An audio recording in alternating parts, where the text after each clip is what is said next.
welcome to Lineup, your weekly deep dive into business strategies, insights, and behind the scenes of consulting. I'm your host Bhakti, and today's episode is one I'm particularly excited about. We're talking about mergers and acquisition. If you ever read about two companies coming together in a $1 billion deal and wondered what happens between the headlines and the handshake, this episode is for you. Joining me today are seasoned consultants who have lived and breathed M&A projects. First, we have Dhananjay, who specializes in M&A strategy and due diligence. Hi, Dhananjay. Hey Bhakti, great to be here. Excited to unpack the mysteries behind these deals. And we also have Abhishek, who focuses on post-merger integration and transaction advisory. Welcome, Abhishek. Thanks, Bhakti. Can't wait to share what really goes on behind the scenes of a merger. So let's start from the top. M&A is a huge space. Walk us through where consultants typically get involved in the M&A process.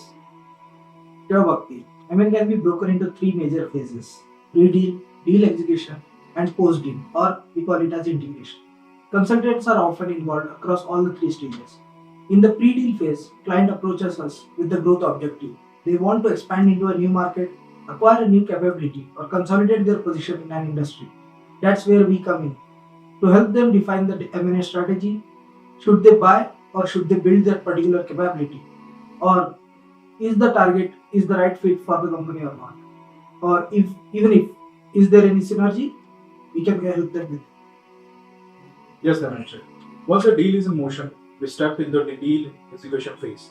That's where due diligence, valuation, risk assessment, and negotiation support happen. And finally, in the post-deal phase, that's where I come in. We help with integration.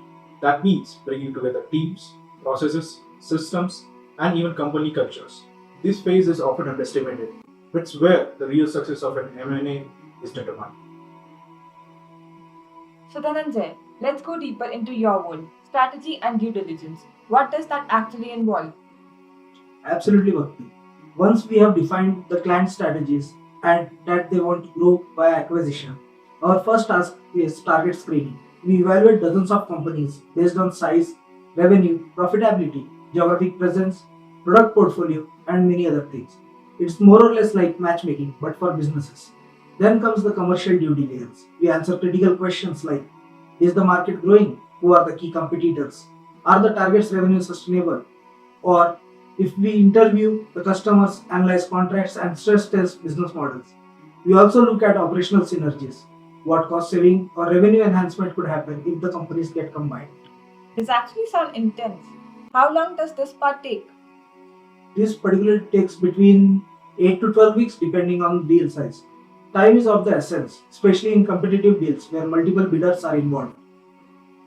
After interesting insights by Dhananjay, Abhishek, let's talk what happens after the deal is announced. The real work begins then, right? Exactly, Bhakti. Post-merger integration is where the rubber meets the road. Most deals doesn't fail because they were bad ideas, but because they were poorly integrated.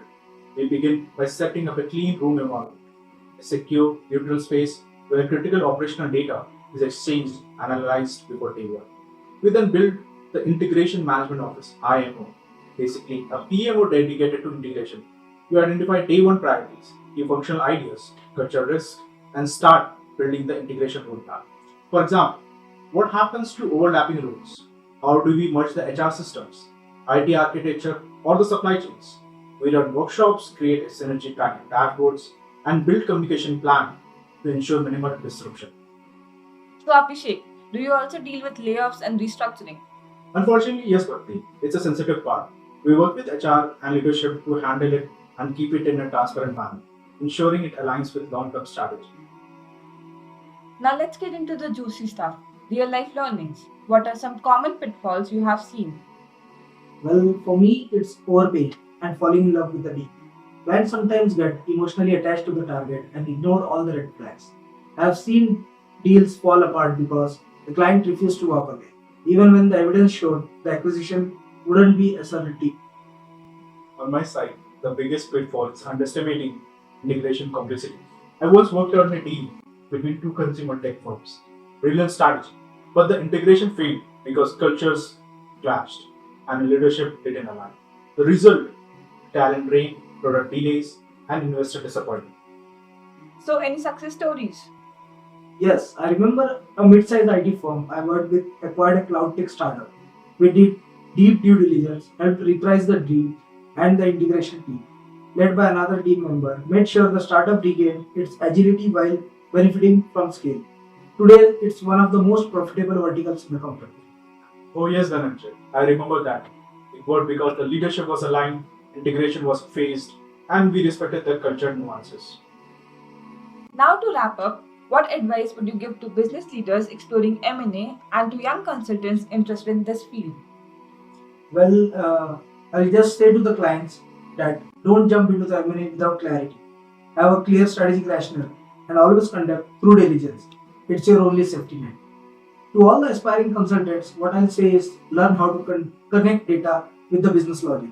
Read about industries, learn to build financial models, but also to understand human behavior, especially in negotiations. Well, for my professional experience and expertise, I would say for clients, start integration and planning for before day one and have a strong internal alignment and also have a strong investor communication perspective. And for consultants, be patient, detail oriented, and diplomatic.